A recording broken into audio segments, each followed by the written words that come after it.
BCCI को शर्म आनी चाहिए। इंडिया इंग्लैंड के बीच में जहां एक तरफ टेस्ट मैच की सीरीज चल रही है, 5 टेस्ट मैचेस की सीरीज चल रही है, वहीं दूसरी तरफ बीसीसीआई ने एक स्केड्यूल अनाउंस कर दिया है। एसीसी की मीटिंग हुई बीसीसीआई के साथ, जिसके बाद एशिया कप 2025 का पूरा स्केड्यूल आ चुका है। 8 सितंबर से और 28 सितंबर तक चलने वाले इस एशिया कप 2025 को लेकर सभी लोग बहुत ज्यादा एक्साइटेड पहले थे, लेकिन पहलगाम हमले के बाद लोगों ने कहा कि हम लोग पाकिस्तान के खिलाफ इस एशिया कप में नहीं खेलेंगे। 2013 आप सभी को याद होगा, जब आखिरी बार भारत ने पाकिस्तान के खिलाफ बायलैटरल सीरीज खेली थी। उसके बाद हर एसीसी और आईसीसी टूर्नामेंट्स में भारत पाकिस्तान के साथ भिड़ता हुआ नजर आता है। लेकिन इसके बाद जब पहलगाम हमला हुआ और इंडिया पाकिस्तान के जो क्रिकेटिंग रिश्ते थे वो बिगड़ते हुए नजर आए, तो पाकिस्तान को बॉयकॉट करने की मांग उठाई गई और साथ भी दिया। WCL आपको याद होगा, अभी शिखर धवन एंड कंपनी ने पाकिस्तान के खिलाफ खेलने से मना कर दिया था। लेकिन अब एशिया कप में ऐसा कुछ हमें देखने को मिला जिसने सभी की आंखें चौंधिया दी। मतलब क्या कुछ था शशि? वो बिल्कुल एशिया कप को लेकर कई सारी चीजें सामने आई, पिछले कई दिनों से आ रही थी, महीनों से आ रही थी, और ये बात एकदम क्लियर था। और हम क्रिकेट फैन के नाते हम ये समझ रहे थे कि अभी जो हालात हैं इंडिया और पाकिस्तान के बीच, ऐसे में तो एशिया कप में इंडिया पाकिस्तान मैच हो ही नहीं सकता। और जब एशिया कप में इंडिया पाकिस्तान मैच नहीं होगा तो फिर एशिया कप हो ही नहीं सकता, कोई वजूद ही नहीं है अगर इंडिया और पाकिस्तान की टीमें ना हो। लेकिन अचानक से चीजें हुई।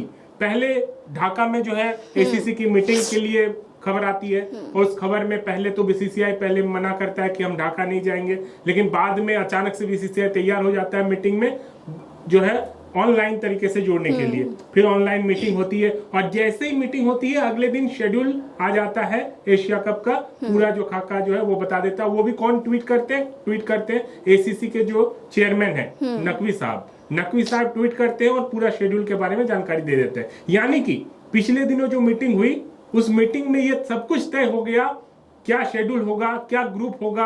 बीसीसीआई के अधिकारी ऑनलाइन जुड़कर उन्होंने सब कुछ में सहमति उन्होंने दे दी। इस बात को लेकर भी उन्होंने सहमति दे दी होगी कि हम इंडिया पाकिस्तान के साथ एक ग्रुप में रहेंगे, और जब आप एक ग्रुप में रहिएगा तो आपको इंडिया पाकिस्तान के साथ खेलना होगा। और अगले दिन वैसे ही शेड्यूल आ गई है, इंडिया पाकिस्तान का 14 सितंबर को मैच, और पहले ग्रुप मैच होंगे, फिर ग्रुप के बाद सुपर फोर में भी ऐसा शेड्यूल तैयार किया गया है कि इंडिया पाकिस्तान फिर से हो, जो कि 21 सितंबर को, और फाइनल अगर चले जाए दोनों टीमें तो फिर 28 सितंबर को। यानी कि मिनिमम 2 और मैक्सिमम 3 मैचेस इंडिया पाकिस्तान के हो सकते हैं। वो भी तब जब भारत पाकिस्तान के खिलाफ खेलने को तैयार ही नहीं हो रहा था, जब आप 3-3 मैच खेलने के लिए लगभग तैयार हो चुके हैं। ऐसे में बीसीसीआई को जो है सोशल मीडिया पर जो ट्रोलिंग का सामना करना पड़ रहा है, ये यूं ही नहीं है। आप पिछले दिनों देख लीजिए, WCL का मैच कैंसिल हो गया जिसमें शिखर धवन की टीम ने खेलने से मना कर दिया। सिर्फ शिखर धवन ही नहीं, हरभजन सिंह, इरफान पठान, यूसुफ पठान सभी ने आकर कहा कि हम ये मैच नहीं खेलेंगे, हमारे लिए देश पहले है।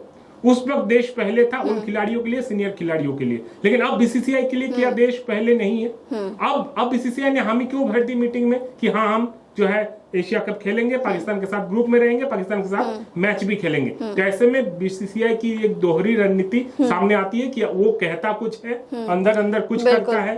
जब ह्यूज अमाउंट की बात आ जाती है, मतलब उसमें जो आपके एडवर्टाइजिंग के इश्यूज हैं, पैसे के इश्यूज हैं, कई सारे इश्यूज हैं, जब मतलब पैसे की बात आ जाती है तो पैसा देखकर अब देशभक्ति सामने आ रही है। बिल्कुल, और हिपोक्रेसी है, बीसीसीआई की हिपोक्रेसी है। और इस हिपोक्रेसी में सौरव गांगुली का नाम भी सबसे पहले सामने आ रहा है। सौरव गांगुली का याद होगा आपको, पहलगाम हमले के बाद उन्होंने बहुत ज्यादा आलोचना करी थी कि पाकिस्तान के खिलाफ हम लोग नहीं खेलेंगे, क्रिकेट और टेररिज्म एक साथ नहीं चल सकता। लेकिन हाल ही में सौरव गांगुली ने एशिया कप स्केड्यूल जब आ गया था उसके बाद एक बयान दिया कि मुझे कोई भी आपत्ति नहीं है, क्रिकेट को आप अलग रखिए और सारी चीजों को अलग रखिए। तो ये एक हिपोक्रेसी है सौरव गांगुली की कि भाई वो वहां पर तो ठीक है आलोचना कर रहे थे, पहले तो आलोचना कर रहे थे, लेकिन अब जब स्केड्यूल बाहर हो गया एशिया कप का तो वो हाथ में हाथ मिलाते हुए नजर आ रहे हैं। सौरव गांगुली की लाइन क्या थी? उन्होंने कहा कि पहलगाम हमला नहीं होना चाहिए, क्रिकेट चलते रहना चाहिए। तो मैं यहाँ पर कहता हूँ कि अगर पहलगाम हमला हो फिर क्या क्रिकेट चलते रहना चाहिए? उन्होंने कहा पहलगाम हमला भी ना हो, क्रिकेट भी चलता रहे, लेकिन पहलगाम हमला तो हो रहा है,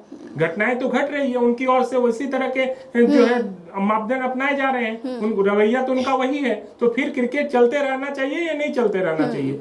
आप कह रहे हैं पहलगाम हमला ना हो तो अच्छी बात है, फिर तो ये बात ही नहीं आएगी कि क्रिकेट हो या ना हो। पहलगाम जैसे हमले ना हो तो फिर तो एशिया कप को लेकर सवाल भी नहीं उठते। लेकिन पहलगाम घटना हुई है और होने के बाद अब ऐसे में सौरव गांगुली कह रहे हैं कि मुझे कोई आपत्ति नहीं है। तो क्या सैनिकों की निजी कोई दुश्मनी है पाकिस्तान के साथ? सैनिकों की कोई अपनी लड़ाई, वो खुद की लड़ाई लड़ रहे हैं, वो भी तो देश के लिए लड़ रहे हैं। तो उनकी जब निजी लड़ाई नहीं है, जब सैनिक जो है अपनी जान दे रहे हैं, जान गंवा रहे हैं, पहलगाम जैसे हमले पर निर्दोषों की भी जान जा रही है, कई तरह की ऐसी घटनाएं हो रही है, तो फिर अब बीसीसीआई यहाँ पर कैसे पाकिस्तान से खेलने के लिए सहमति जता सकती है? और जहां पर पैसा इन्वॉल्व हो गया, क्योंकि ब्रॉडकास्टर्स का ही ये पूरा मामला होता है, रेवेन्यू होता है, क्योंकि इंडिया पाकिस्तान से बहुत ज्यादा रेवेन्यू इकट्ठा होता है और एक नहीं, दो नहीं, बल्कि 3-3 बार चांसेस बन रहे हैं इंडिया पाकिस्तान के साथ में खेलने के।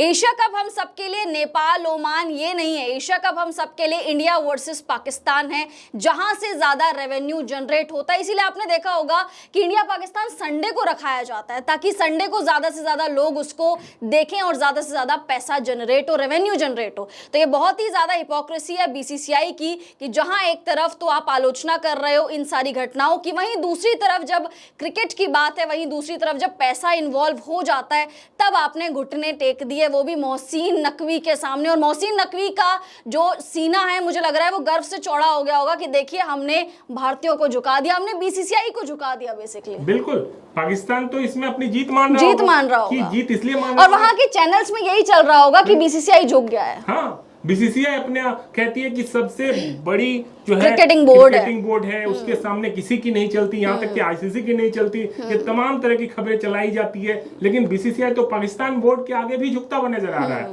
पाकिस्तान ऐसे वक्त पर जब लग रहा था कि इंडिया बॉयकॉट करेगा एशिया कप को, तो एशिया कप बॉयकॉट होने के साथ ही, इंडिया के बॉयकॉट करने के साथ ही एशिया कप पर भी जो अस्तित्व खड़े हो जाएंगे, सवाल खड़े हो जाएंगे कि एशिया कप होगा नहीं होगा। ऐसे में इंडिया जैसे ही सहमति दे दी, पाकिस्तान तो अपनी जीत मान रहा होगा कि पाकिस्तान से खेलने के लिए इंडिया तैयार हो गया। और यही तो पाकिस्तान चाह रहा था कि हम अपने करतूत इधर जारी रखें, उधर खेल भी पाकिस्तान और इंडिया का जारी रखे, ताकि हमारी भी रेवेन्यू बनती रहे। इंडिया पाकिस्तान से न सिर्फ इंडिया की रेवेन्यू या एससीसी की रेवेन्यू, पाकिस्तान की भी रेवेन्यू जनरेट होती है। वहां पर भी तरह तरह के जो है क्रिकेटिंग चैनल पर डिस्कस होते हैं, इंडिया पाकिस्तान मैचेस होता है, तो उनकी रेवेन्यू, तरह तरह की चीजें हैं। तो इंडिया पाकिस्तान मैच होना यहाँ पर एक तरह से शहीदों का अपमान है, उन शहीदों का जो अपनी जो है सीमा पर जान गंवाए हैं, और साथ ही साथ उन पहलगाम में जो निर्दोषों की जान गई है, उनको आप क्या कहोगे? उनके परिवार से आप उनके सामने कैसे मुंह दिखाओगे? ये खासकर मैं बीसीसीआई से पूछ रहा हूँ, बीसीसीआई के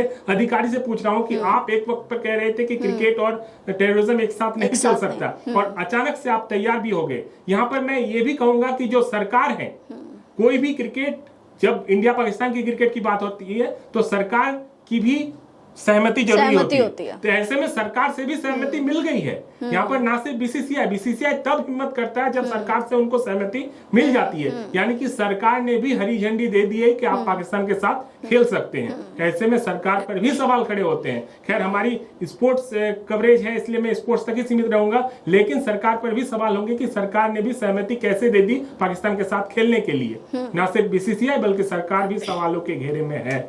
बिल्कुल, सरकार भी सवालों के घेरे में। उम्मीद करेंगे कि इस पर बीसीसीआई, क्योंकि अभी भी टाइम है, स्केड्यूल जारी कर दिया है, लेकिन अभी भी टाइम है, अभी भी यहाँ से बीसीसीआई बॉयकॉट कर सकती है चीजें। अपना जो पैर उन्होंने आगे खींचा है, मतलब पैर जो आगे लेकर गए हैं, उसको पीछे खींच सकती है। उम्मीद करेंगे ऐसा ही हो, और हम नहीं चाहेंगे कि इंडिया और पाकिस्तान एक बार फिर से हमें देखने को मिले किसी भी आईसीसी या फिर एसीसी टूर्नामेंट में। आपकी क्या राय है? कमेंट्स करके हमें जरूर बताइए। क्या लगता है आपको कि इंडिया पाकिस्तान होना चाहिए? जहां बायलैटरल सीरीज को हमने बॉयकॉट कर दिया, क्या आईसीसी और एसीसी टूर्नामेंट्स में भी पाकिस्तान को बॉयकॉट करना चाहिए या फिर नहीं? कमेंट्स करके जरूर बताइए। फिलहाल अगर आपने यहां तक वीडियो देख ली है तो चैनल को सब्सक्राइब कर दीजिए। वीडियो पसंद आ गई होगी तो वीडियो को लाइक कर दीजिए। आप सभी लोगों का हम दोनों की तरफ से